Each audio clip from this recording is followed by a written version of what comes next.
Question number 133 आपको कहता है a wave has an intensity of 3 watts per meter square. What is the intensity of a same frequency wave having amplitude 2a? तो एक wave है, उसकी intensity, उसकी power जो है वो 33 वॉट्स पर मीटर स्क्वायर है, उसका एम्पलीट्यूड a है। दूसरी वेव जो है वो उसकी इंटेंसिटी क्या होगी अगर हम इसका एम्पलीट्यूड डबल कर दें। तो हम ये अच्छी तरीके से जानते हैं कि जब एम्पलीट्यूड डबल होता है तो इंटेंसिटी डबल नहीं होती बल्कि इंटेंसिटी 4 टाइम्स बढ़ती है, क्योंकि इंटेंसिटी डायरेक्टली प्रोपोर्शनल है एम्पलीट्यूड स्क्वायर के, सिंपल एम्पलीट्यूड के नहीं बल्कि एम्पलीट्यूड स्क्वायर के प्रोपोर्शनल है। ठीक है जी। तो इसका मतलब है कि आपके पास इंटेंसिटी जो वेव की है वो एम्पलीट्यूड 2a होने की वजह से 3 का डबल नहीं होने वाला, यानी 6 नहीं होने वाला बल्कि उसका 4 टाइम्स होने वाला। तो क्या होगा भाई 3 का 4 टाइम्स जी, दैट विल बी 12। आप चाहें तो इसको यूनिटरी मेथड से भी कर सकते हैं। 3 की इंटेंसिटी है जब एम्पलीट्यूड है a स्क्वायर, तो I की इंटेंसिटी या x की इंटेंसिटी होगी जब एम्पलीट्यूड होगा 2a का होल स्क्वायर। तो ये आपके पास हो जाएगा I is equals to, basically आप इसको पहले प्रॉपरली हम क्रॉस मल्टीप्लाई कर लेते हैं। ये यहाँ मल्टीप्लाई होगा, ये होगा, दैट इज 3, और ये 2a स्क्वायर हो जाएगा एक्चुअली में 4a square is equals to I a square. A square cancel हो गया और 3 4 12, यानी आपके पास इंटेंसिटी कितनी आएगी 12 watts per metre square. So that was the intensity of a wave. That intensity of a wave is directly proportional to the amplitude square. अच्छा, आगे चलते हैं। Consider a spherical source. हमने क्या किया, कंसिडर किया a spherical source of wave. हमने एक स्फेरिकल सोर्स ऑफ वेव को कंसिडर किया। कंसिडर करें ये एक स्फेरिकल सोर्स है, ठीक है, स्फेयर, स्फेयर की फॉर्म की एक सोर्स है, जैसे कि एक बल्ब है, उस स्फेरिकल होता है शेप। अब ये बल्ब जब या ये स्फेरिकल सोर्स अपनी वेव्स को निकालेगा तो एक डायरेक्शन में नहीं बल्कि कई डायरेक्शन के अंदर अपनी वेव्स को निकालेगा। It will actually spread it waves in all direction. ये सारी डायरेक्शन के अंदर अपनी वेव्स को स्प्रेड आउट करेगा इस तरह से।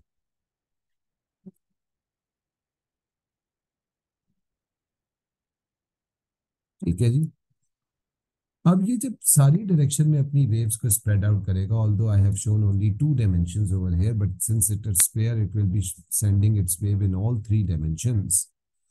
तो अगर मैं इसकी जो वेव्स जा रही हैं सारी डायरेक्शन में, इसके ऊपर एक सरफेस कंसिडर करूं, ये एक वो सरफेस है, तो यू कैन सी दैट कि ये जो वेव्स है ये सरफेस के ऊपर किस एंगल पे गिर रही हैं, 90 डिग्री पे। ये येलो कलर की मैंने क्या कंसिडर की है, एक सरफेस, और इस सरफेस के ऊपर जो वेव्स गिर रही हैं वो बिल्कुल 90 डिग्री के ऊपर गिर रही है। यानी इंटेंसिटी का हमारे पास रोल फॉलो हो रहा है।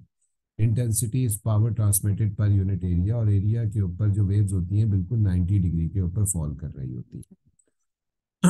तो स्फेरिकल सोर्स अपने गिर्द, जैसे जैसे हम स्फेरिकल सोर्स से दूर जाएंगे वेव की इंटेंसिटी कम होती जाएगी। मैं अपनी बात को एक दफा दोबारा रिपीट करता हूँ। जैसे जैसे हम किसी स्फेरिकल सोर्स से दूर जाते जाते हैं, जैसे कि एक बल्ब है, उसकी रोशनी बन रही होगी, चारों तरफ उसकी रोशनी जा रही होगी, और हम बल्ब के करीब होंगे तो ज्यादा रोशनी मिलेगी, अगर हमें बल्ब के दूर चले जाएंगे तो बल्ब की रोशनी हमें कम मिलेगी। इसका मतलब है कि जितना ज्यादा हम डिस्टेंस बढ़ाते जाते हैं उतना ज्यादा हमारे पास जो इंटेंसिटी है वेव की वो कम होती जाती है। ठीक है जी। जैसे कि फॉर एग्जांपल ये जो मैंने सरफेस कंसिडर की है, इस सरफेस का अगर मैं सेंटर से डिस्टेंस निकालूं तो ये डिस्टेंस होगा r, where r can also be the radius of circle. ये जो मैंने सर्कल इस स्फेरिकल सोर्स के कंसिडर किया है गिर्द, इस स्फेरिकल सोर्स तक से सेंटर ऑफ दी सोर्स तक का डिस्टेंस जो है, ये जो सोर्स है इसका डिस्टेंस जो है वो r है, और r बेसिकली ये जो सर्कल मैंने बनाया है उसका रेडियस भी हो सकता है। By the way, area of a circle, area of a sphere, बल्कि हम स्फेयर की बात करेंगे, सर्कल की भी नहीं बात करेंगे। एरिया ऑफ ए स्फेयर का फॉर्मूला होता है a is equal to 4 pi r square. Formally हमें पता है कि इंटेंसिटी का जो फॉर्मूला है वो है पावर अपॉन एरिया, ये एरिया है। और अगर स्फेरिकल सोर्स हम कंसिडर करें तो एरिया स्फेरिकल सोर्स का किसके बराबर होता है, 4 पाई r के। तो आई किसके बराबर हो जाएगा, P/4 pi r square. This is a very important equation. जैसे कि सन है, एक बल्ब है, ये सारी की सारी स्फेरिकल सोर्सेज है। अब एक बात बताएं, आपके पास एक सोर्स है, गौर से मेरी बात सुनिएगा। सोर्स एक बल्ब है, 20 वॉट्स का बल्ब है, यानी उसकी पावर कितनी है, 20 वॉट्स। आप इस बल्ब के ए पॉइंट पे खड़े हुए हैं, इस बल्ब से बी पॉइंट दूर खड़े हैं, इस बल्ब से सी पॉइंट दूर खड़े हैं। मुझे बताइए कि आपको सबसे ज्यादा इस बल्ब की रोशनी, इस सोर्स की रोशनी ए पॉइंट पे मिलेगी, बी पॉइंट पे मिलेगी, या सी पॉइंट पे मिलेगी? जी, सबसे ज्यादा रोशनी कहाँ मिलेगी आपको? जी बच्चों, at which point you will get the maximum brightness of the bulb? A. A. जितना करीब होंगे उतनी ज्यादा आपको मिलेगी। बी पे आप जाएंगे, इंटेंसिटी कम होगी, सी पे जाएंगे, इंटेंसिटी कम होगी। लेकिन मुझे एक बात बताइए, आपके ए पे खड़े होने से, आपके बी पे खड़े होने से, आपके सी पे खड़े होने से क्या बल्ब की पावर 20 वॉट से चेंज हो जाएगी, या बल्ब की पावर आपके दूर जाने से चेंज नहीं होगी और वो 20 वॉट्स ही रहेगी? जी, सेम ही रहेगी, है ना? तो इसका मतलब है कि इस एक्सप्रेशन को अगर आप गौर से देखें तो इस एक्सप्रेशन में ये जो P/4 पाई है, ये दोनों चीजें जो है, बल्कि तीनों चीजें कांस्टेंट। सिर्फ आपकी दूर जाने की वजह से आर रेडियस यानी सेपरेशन चेंज हो रही है। यानी आप सोर्स से जितना दूर जा रहे हैं, आपकी सेपरेशन कम होती बढ़ती जा रही है, तो इसकी वजह से इंटेंसिटी कम होती जाएगी। यहाँ हाई इंटेंसिटी होगी, यहाँ लो इंटेंसिटी होगी, और यहाँ पे लोवेस्ट इंटेंसिटी होगी।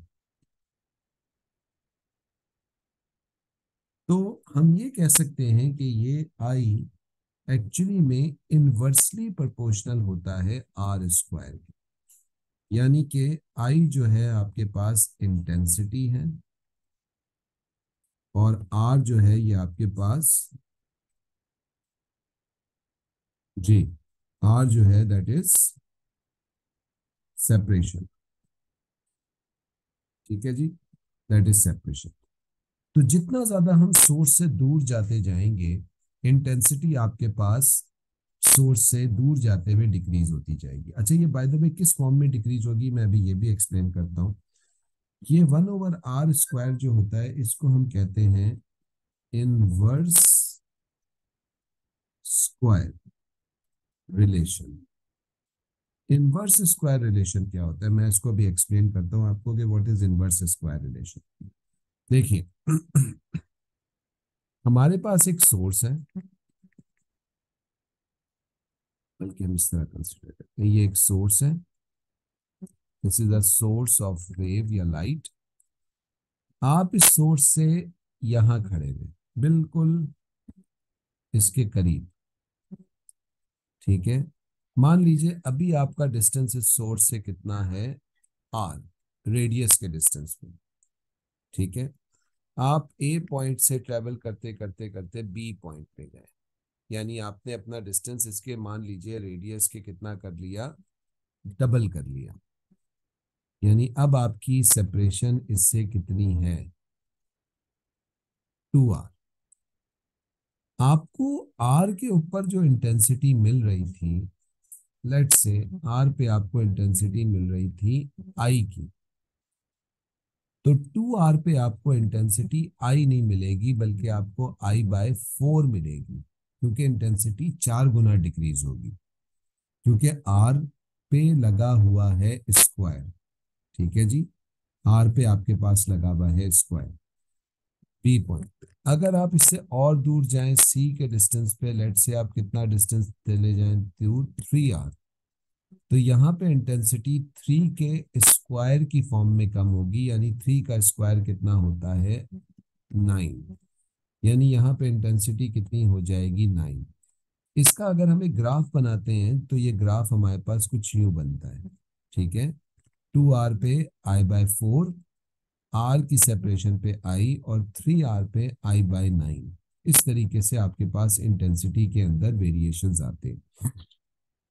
यानी स्फेरिकल सोर्स से आप जितना दूर जाते जाएंगे, इंटेंसिटी स्क्वायर की फॉर्म के अंदर डिक्रीज होती जाती है, और इस रिलेशन को हम कहते हैं इनवर्स स्क्वायर रिलेशन, कि आपके पास इंटेंसिटी डबल डिस्टेंस करने के ऊपर स्क्वायर की फॉर्म में डिक्रीज हो रही है। This is what we call inverse square relation. ठीक है जी। ये अगर किसी को नहीं समझ में आया तो पूछ ले, मैं इसको रिपीट कर देता हूं। जी बच्चों, ये चीज क्लियर है या नहीं है? खुदा, आयशा, फरीहा जी। या क्लियर है सर। फरीहा बेटा क्लियर है?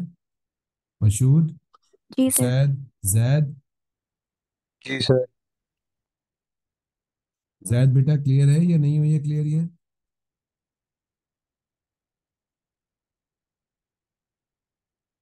शायद आवाज आ रही है बेटा मेरी?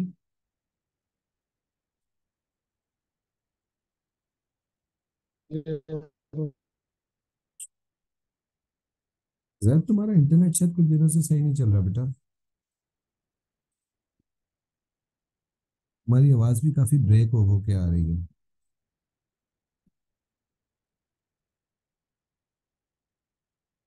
अच्छा, ये जो I/4 और I/9 हो गया ना, ये आप इसको प्रूव भी कर सकते हैं। लेट से I की इंटेंसिटी थी जब आपके पास सेपरेशन कितनी थी, 1/r²। बल्कि इसको एक काम कर लेते हैं और इजी कर लेते हैं, हम एक फॉर्मूला बना लेते हैं।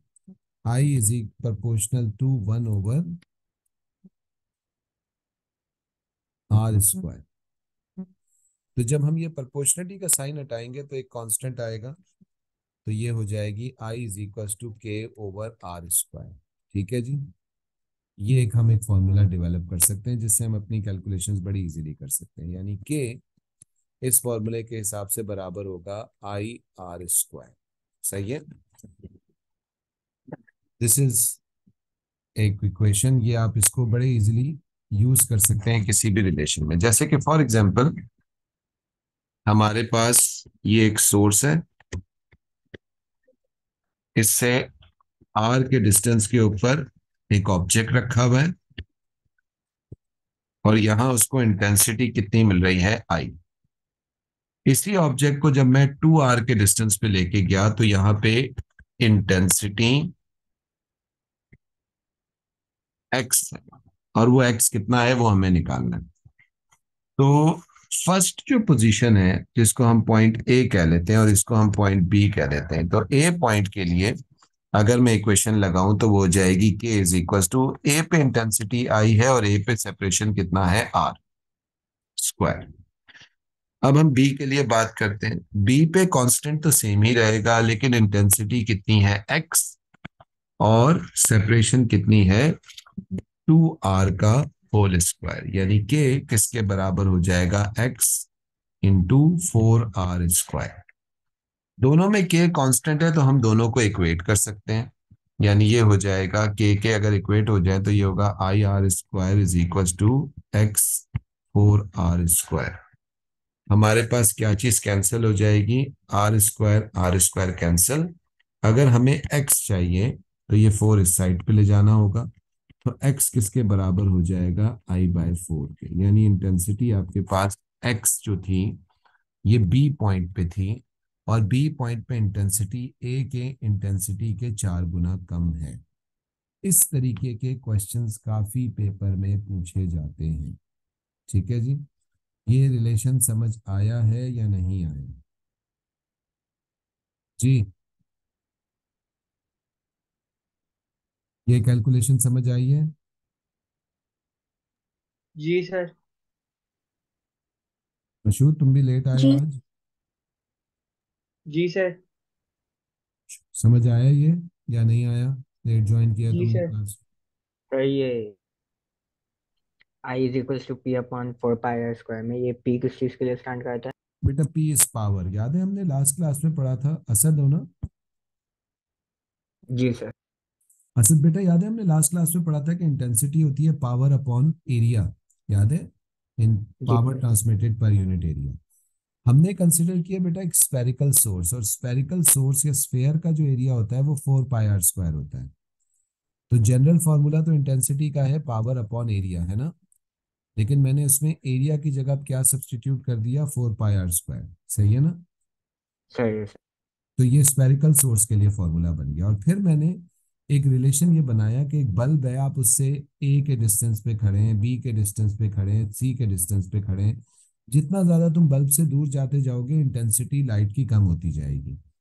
तो जितना दूर जाते हैं इंटेंसिटी कम होती है। तुम्हारे दूर जाने से उसकी बल्ब की पावर नहीं चेंज होती, पी और 4 पाई कांस्टेंट है। तो क्या रिलेशन बन रहा है कि किसी भी वेव की इंटेंसिटी उसकी सोर्स से सेपरेशन के स्क्वायर की फॉर्म में डिक्रीज होती है। यानी अगर तुम डबल डिस्टेंस दूर जाओगे, जैसे कि तुम बिल्कुल करीब खड़े हुए हो तो इंटेंसिटी तुम्हें आई मिल रही है। इतना ही डिस्टेंस तुम जब उससे दूर चले जाओगे तो इंटेंसिटी I/2 नहीं मिलेगी, बल्कि I/4 मिलेगी। 4 गुना डिक्रीज होके मिलेगी, क्योंकि आई के आर के ऊपर जो है वो स्क्वायर लगा हुआ। सही है? तो ये इस तरीके से हमारे पास रिलेशन बन रहा है। क्लियर है बच्चों ये? जी सर।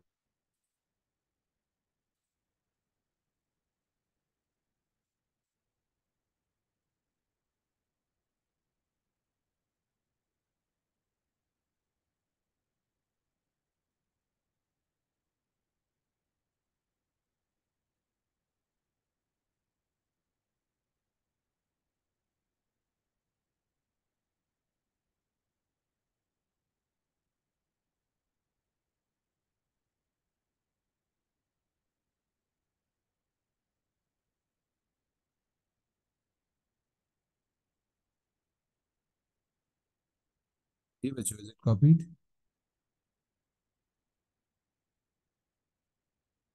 जी सर, कर लिया कब।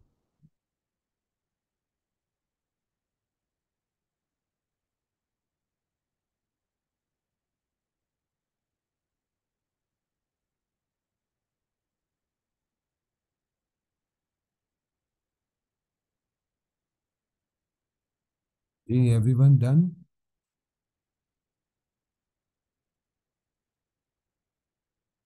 Done sir. Yes sir.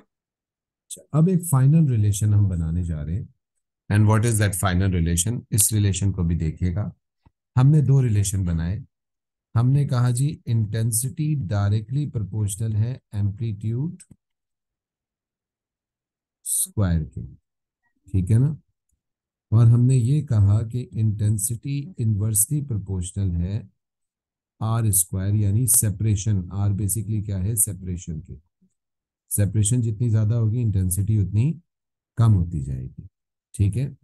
ये यहाँ पे एम्पलीट्यूड है, एरिया नहीं है। ठीक है, इसलिए मैंने एम्पलीट्यूड लिखा है। ठीक है जी? दोनों डायरेक्टली प्रोपोर्शनल किसके हैं? दोनों डायरेक्टली प्रोपोर्शनल आई के हैं। ठीक है ना? तो अगर हम इन दोनों को इक्वेट कर दे तो हम ये कह सकते हैं कि amplitude square is inversely proportional to separation square. ठीक है? और हम चाहें तो ये सेपरेशन को कैंसिल भी कर सकते हैं, दोनों साइडों पे स्क्वायर्स को, सॉरी। तो हम रूट ऑन बोथ साइड्स ले लें तो फाइनल हमें रिलेशन बन रहा है कि एम्पलीट्यूड स्क्वायर या amplitude is inversely proportional to R. Basically मैंने यहाँ पे रूट ऑन बोथ साइड्स लिया है, तो ये रूट की वजह से स्क्वायर कैंसिल हो गया। ये वन के ऊपर रूट लेंगे वन ही रहेगा, और ये स्क्वायर कैंसिल हो जाएगा। तो ये एक फाइनल रिलेशन बनता है हमारे पास। अब ये रिलेशन अक्सर एक कॉन्सेप्ट है डॉपलर्स इफेक्ट का, उस कॉन्सेप्ट के साथ मिक्स होके आता है कि एक गाड़ी है वो हॉर्न बजा रही है एक पॉइंट के ऊपर, और जैसे जैसे वो गाड़ी एक पॉइंट से दूसरी पॉइंट पे ट्रेवल करेगी तो किस तरीके से उसकी इंटेंसिटी में या उसके एम्पलीट्यूड के अंदर वेरिएशंस आएंगे। तो इस तरीके का सवाल जो है ये डॉपलर्स इफेक्ट के साथ पूछा जाता है। ठीक है जी? इसको नोट डाउन कर लें, ये एक बड़ा इंपॉर्टेंट रिलेशन है, कुछ सवालों में इस्तेमाल हुआ हुआ है, रिसेंट जो पास पेपर्स है उसके क्वेश्चंस के अंदर ये सवाल यूज हुआ हुआ है। ठीक है, नोट इट डाउन क्विकली। उसके बाद हम चलेंगे डॉपलर्स इफेक्ट के ऊपर। अभी तक हमने ट्रांसवर्स वेव और लॉन्गिट्यूडनल वेव्स को नहीं डिफाइन किया, वो भी अभी अब कर लेते हैं, लेकिन उससे पहले हम लोग पढ़ लेते हैं डॉपलर्स इफेक्ट को, कि डॉपलर्स इफेक्ट क्या चीज होती है। ठीक है, हमारे सिलेबस में लास्ट ईयर एक और चीज भी ऐड हुई है, पोलराइजेशन। उसको भी हमने पढ़ना है कि पोलराइजेशन क्या होती है, लेकिन पहले उससे हम डॉपलर्स इफेक्ट के बारे में पढ़ने के, what is the Doppler's effect. ये नोट डाउन करें, फिर हम डॉपलर्स इफेक्ट स्टार्ट करते हैं।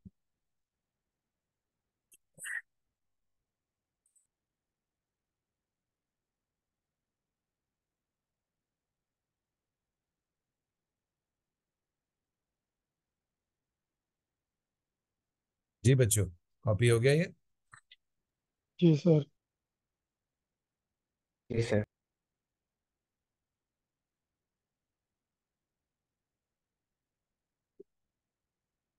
Done, sir.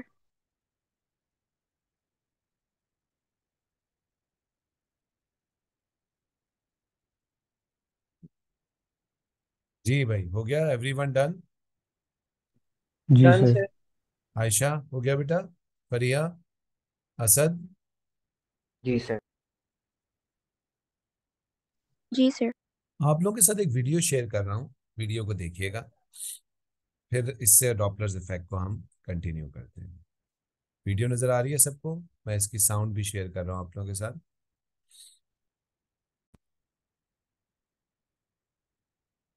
Ji. So here's a thing that is emitting waves. It could be a fire truck emitting sound, it could be a star emitting light, it could be a duck creating ripples on a pond. Those are all waves, and they all look something like this. We see the Doppler effect happening when the thing that is emitting waves moves. In the direction it's moving, the wavefronts bunch up, and behind it they spread out. If our object is moving towards a stationary observer, these bunched up waves are observed at a high frequency, and if the object is moving away from a stationary observer, the waves are observed at a lower frequency. So that is the Doppler effect, the apparent change in the frequency of a wave caused by relative motion between the source of the wave and the observer.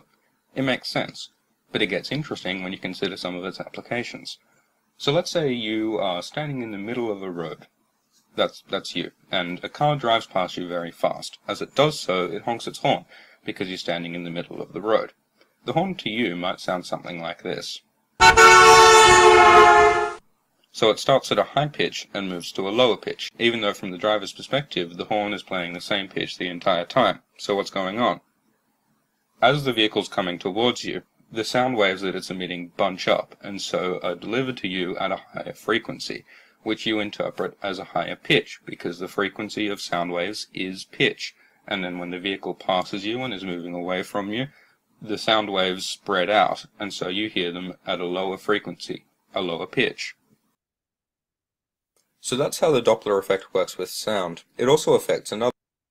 अच्छा जी, तो this was actually Doppler's effect. मैं एक दफा इसको दोबारा से explain करता हूँ, आई थिंक आप लोगों को काफी हद तक क्लियर हो गया होगा। आप लेट से एक सिग्नल पे खड़े हुए हैं, बैठे हुए हैं या गाड़ी में बैठे हुए हैं, एम्बुलेंस पीछे से हॉर्न बजाती हुई आती है, सायरन बजाती हुई। अच्छा, जैसे जैसे उसका सायरन आपके करीब आता जाता है, आपको लगता है कि उसकी फ्रीक्वेंसी जो है या उसकी आवाज की पिच जो है वो बढ़ती जा रही है। ठीक है, और उसके बाद जैसे ही वो एम्बुलेंस आपको क्रॉस करके आपसे आगे की तरफ निकलती है, तो ऐसा आपको महसूस होता है कि उसकी आवाज़ कुछ खिंच सी गई है, उसकी आवाज़ की फ्रीक्वेंसी जो है या उसकी आवाज़ की पिच जो है वो थोड़ी सी कम हो गई है। एक्चुअली में एम्बुलेंस से जो निकलने वाला सायरन होता है उसकी फ्रीक्वेंसी कांस्टेंट होती है, उसमें कोई चेंज नहीं हो रहा होता। चेंज किस चीज़ की वजह से हो रहा होता है? चेंज इस वजह से हो रहा होता है कि जब आपको एम्बुलेंस आपके करीब आ रही होती है, तो वो जो वेव वेव्स अपने अंदर से एमिट कर रही होती है, वो वेव्स जो हैं वो आपकी तरफ ज्यादा क्विकली आना शुरू हो जाती हैं। ठीक है जी, क्योंकि वो पहली वेव निकालता है तो दूसरी वेव उससे आगे बढ़ के निकालता है। ठीक है, जैसे कि आप किसी के साथ थ्रो बॉल खेल रहे हैं, वो क्या कहते हैं, डॉज बॉल्स खेल रहे हैं, और आपको किसी पे बहुत शदीद गुस्सा आया हुआ है, तो आप बॉल आपके हाथ में आ गई हैं, दो तीन बॉलें एक साथ, और अब आप उसको मारने वाले हैं। तो आप क्या करते हैं कि पहली बॉल मारने के बाद दूसरी बॉल आगे बढ़ के और मारते हैं, ताकि दूसरी बॉल और जल्दी उसको लगे। ठीक है, बिल्कुल इसी तरीके से कि पहली वेव जब उस ऑब्जर्वर के एयर में जाती है, तो क्योंकि सोर्स उसकी तरफ मजीद मूव कर रही होती है, तो दूसरी वेव उसकी कान में और तेजी से जाती है, तो इसकी वजह से उसको थोड़ी सी फ्रीक्वेंसी ज्यादा सुनाई देती है। अच्छा, यही एम्बुलेंस जब आपसे दूर जा रही होती है, तो पहली वेव आपके कान के अंदर जब जाती है, तो दूसरी वेव जो है वो थोड़ा, क्योंकि एम्बुलेंस दूर जा चुकी होती है, तो थोड़ा ज्यादा टाइम लेके आपके एयर के अंदर ट्रेवल करती है, जिसकी वजह से आपको उसकी फ्रीक्वेंसी जो है वो कंपेरेटिवली थोड़ी सी कम सुनाई देती है। This thing is actually what we call Doppler's effect. Doppler's effect की डेफिनेशन क्या है? That is it is the apparent change in the frequency of a wave when there is a relative motion. relative motion का मतलब क्या है कि या तो सोर्स को चलते हुए होना चाहिए या ऑब्जर्वर को। हमारे सिलेबस में सिर्फ सोर्स चलती है, ऑब्जर्वर नहीं चलता। ठीक है जी। तो what is the definition of Doppler's effect? Doppler's effect, it is apparent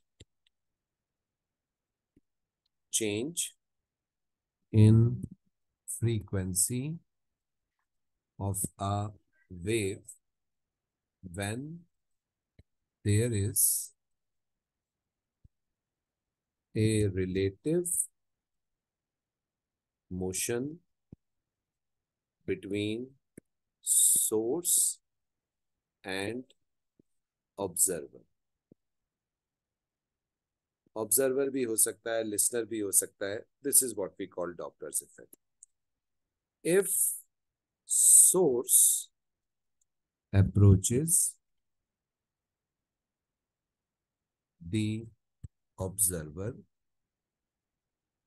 the apparent frequency is slightly greater than original frequency। तो जब सोर्स किसी ऑब्जर्वर की तरफ जा रही होती है, अप्रोच कर रही होती है, तो इस केस के अंदर हमें अपेरेंट फ्रीक्वेंसी थोड़ी सी ज्यादा मिलती है as compared to original frequency. ठीक है, थोड़ी सी हमें ज्यादा फ्रीक्वेंसी ज्यादा मिलती है। फ्रीक्वेंसी ज्यादा का मतलब क्या है कि वेवलेंथ लॉन्ग मिलती है, क्योंकि वेवलेंथ और फ्रीक्वेंसी एक दूसरे के इनवर्सली प्रोपोर्शनल होते हैं। तो फ्रीक्वेंसी अगर बढ़ेगी तो वेवलेंथ आपके पास जो है वो शॉर्ट हो जाएगी, सॉरी लॉन्ग नहीं होगी, शॉर्ट हो जाएगी। ठीक है जी, छोटी वेवलेंथ आपको मिलेगी इस केस में। अच्छा, यहाँ कुछ वेरिएबल्स हैं आपके पास। एक वेरिएबल है F A. F A means apparent frequency. F O means original frequency. V, speed of sound in air और VS means speed of source। जो आपकी सोर्स चल रही है उसकी स्पीड, जैसे कि यहाँ पे गाड़ी चल रही है सोर्स, तो गाड़ी की स्पीड होगी VS। जो साउंड आपकी ट्रेवल कर रही है दैट इज V। जो गाड़ी से साउंड निकल रही है उसकी ओरिजिनल फ्रीक्वेंसी FO है, और लिसनर को जो सुनाई दे रही है अपेरेंट फ्रीक्वेंसी वो FA है। जब ये अप्रोच कर रहा होता है, तो अप्रोच के केस में अगर हमें अपेरेंट फ्रीक्वेंसी निकालनी है तो इसका फॉर्मूला होता है FA is equals to V over V minus VS into FO। ये आपके पास कब फॉर्मूला लगेगा? जब सोर्स लिसनर को, ऑब्जर्वर को अप्रोच कर रही है। On the other hand, if source is moving away होता है रिसीड्स। ठीक है, if source is moving away recedes from observer, apparent frequency is slightly less than original frequency. ठीक है, तो अगर सोर्स जो है वो रिसीव कर रही है ऑब्जर्वर से, दूर जा रही है, तो इस केस में अपेरेंट फ्रीक्वेंसी ओरिजिनल फ्रीक्वेंसी से आपको थोड़ी सी कम सुनाई देगी, यानी आपको वेवलेंथ लॉन्ग मिलेगी, वेवलेंथ लॉन्ग। ठीक है, लॉन्गर वेवलेंथ मिलेगी। ये आप खड़े हुए हैं और गाड़ी इस दफा आपसे दूर जा रही है, ये इधर जा रही है वीएस से, तो इस दफा आपको जो वेव्स मिलने वाली हैं वो थोड़ी गैप ज्यादा होने के साथ मिलेंगी। साउंड आपकी तरफ इस डायरेक्शन में ट्रेवल कर रही है, तो दैट इज बी। गाड़ी जो साउंड निकाल रही है वो है एफ ओ, और आपको अब जो सुनाई दे रही है वो एफ ए है। फॉर्मूला डिट्टो सेम है आपके पास, ये इसके अप्रोच वाले पे रिसीव्स में सेम फॉर्मूला है, लेकिन फॉर्मूले में बस एक छोटा सा चेंज है कि यहाँ F A is equal to V over V plus V S into F O. तो ये आपके पास फॉर्मूला लगता है। यहाँ पे अपेरेंट फ्रीक्वेंसी लेस होती है ओरिजिनल फ्रीक्वेंसी से, और यहाँ अपेरेंट फ्रीक्वेंसी ज्यादा होती है ओरिजिनल फ्रीक्वेंसी से। This is actually Doppler's effect. ठीक है जी, आई होप ये क्लियर हुआ होगा। किसी को अगर नहीं समझ में आया तो बता दे, मैं इसको रिपीट कर देता हूँ। जी बच्चों, any questions anyone? Usaid, no sir. Zaid बेटा, नो हुसैन सर। जी, फरीहा बेटा क्लियर है ये? आयशा, हुदा, असद? जी सर। नहीं सर। जी सर। रिप्लाई। अच्छा, ठीक। तुमने डरा दिया असद, मैंने कहा शायद नहीं क्लियर हुआ है।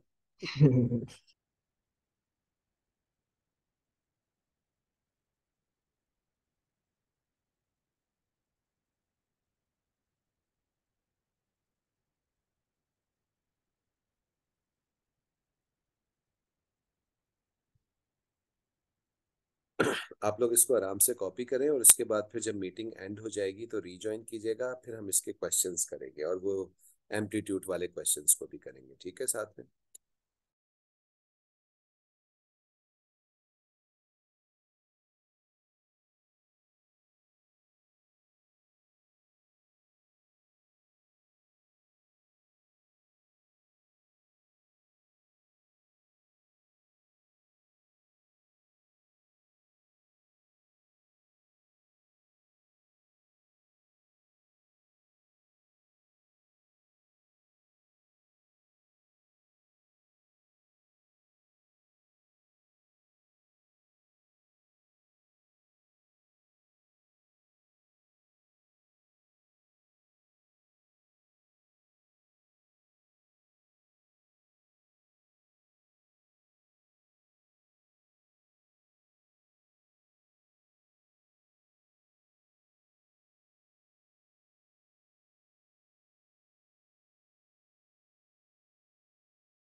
जी बच्चों, मीटिंग एंड हो जाए तो ज्वाइन कर लीजिएगा।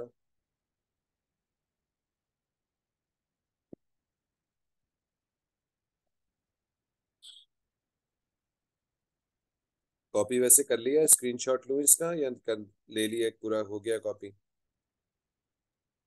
Done sir.